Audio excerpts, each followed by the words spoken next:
Welcome to your UPSC Polity Mastery series. Today, I'm diving into 10 essential questions on parliamentary procedures and bills, directly from LAXMIKANT's chapter on Parliament. Ready to test your knowledge? Let's get started. First up, how are resolutions different from motions? Resolutions are formal expressions of opinion or intention, while motions are proposals for action. Resolutions, when passed, may or may not lead to legislation, but motions are more about immediate action. Got it? Next, who recommended the scheme of youth parliament? It was the 4th All India Whips Conference in 1962 that recommended this scheme. The idea was to familiarize young people with the working of parliament. Cool, right?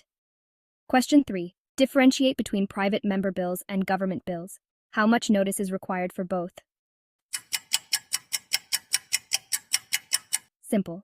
Private member bills are introduced by MPs who are not ministers, while government bills come from ministers.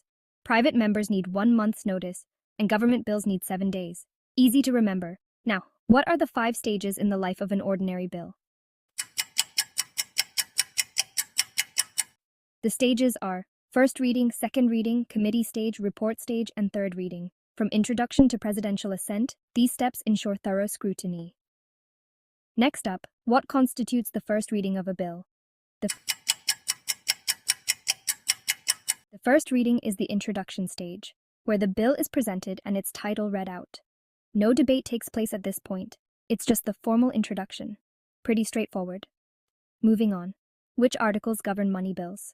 What matters are considered for a money bill, and what matters are excluded?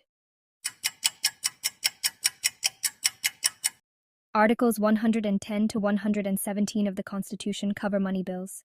They deal with taxation, borrowing, and expenditure, but they exclude matters like local government and state subjects. Important distinction. 7th question. Can a money bill be introduced by a non-minister? Short answer? No. Only a minister can introduce a money bill. This ensures the government maintains control over financial matters. Makes sense, right? Next. What are financial bills? How many types are there? Explain them. There are two types of financial bills.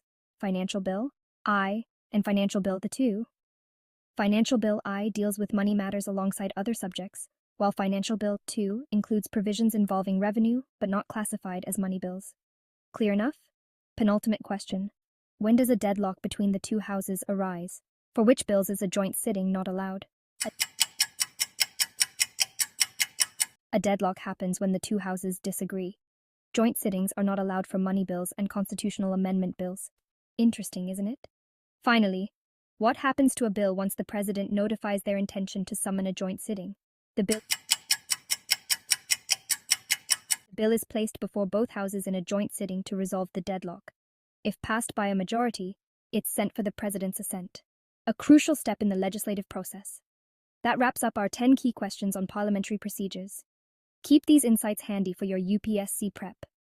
Until next time, keep studying and stay curious.